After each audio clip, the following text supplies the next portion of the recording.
Parmi les outils les plus précieux des blanchisseurs, il y a les chambres de compensation internationales. Celles-ci ne cautionnent bien sûr pas le blanchiment de l'argent, mais, de par leur structure, le facilitent grandement. Qu'est-ce qu'une chambre de compensation internationale ? Pas autre chose qu'une banque des banques qui fonctionne de manière similaire à l'hawala traditionnelle.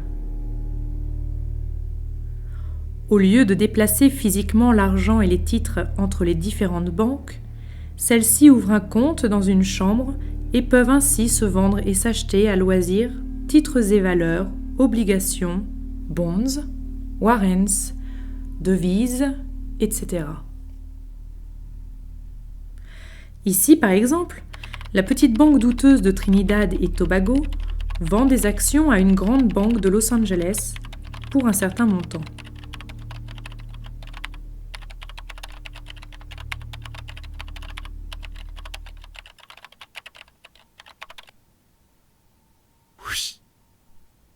Rien ne se déplace durant ces opérations. Tout se fait par simple jeu d'écriture. De plus, tout cela peut être pratiqué dans le secret le plus absolu, étant donné le fait que les chambres de compensation internationales sont protégées par leur pays, sauf dans les questions de financement du terrorisme. Pour presque tout le reste, il n'y aura aucun contrôle, pas d'audit, ni d'audit informatique dans une chambre de compensation internationale. Il n'y a pas que les banques qui ont des comptes. Cette possibilité est également offerte aux grandes multinationales.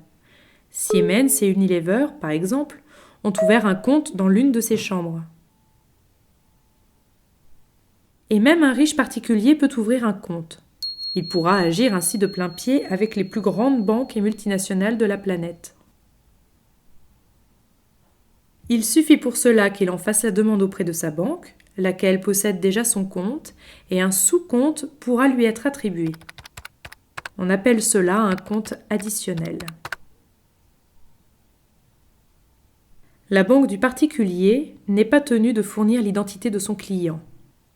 La Chambre de compensation internationale ne constatera alors que le fait qu'un certain client nommé XYZ possède le compte numéro 42-239-1.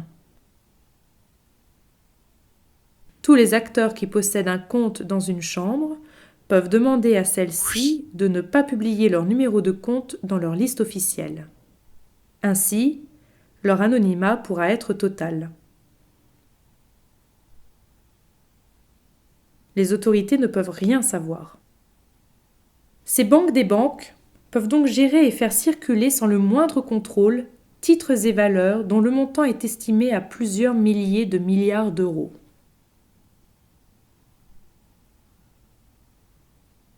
Partant de ce constat, il est possible de tout imaginer en matière d'activités criminelles ou délictuelles.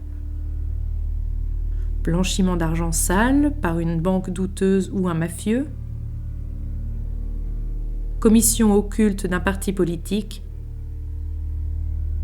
optimisation fiscale pour une multinationale voulant échapper à l'imposition. Bref, tout est envisageable puisque tout est facilité par les chambres. Tout va se mélanger, le légal et l'illégal vont s'emmêler de manière tellement inextricable que l'écheveau qui en résultera ne pourra jamais être démêlé par quiconque.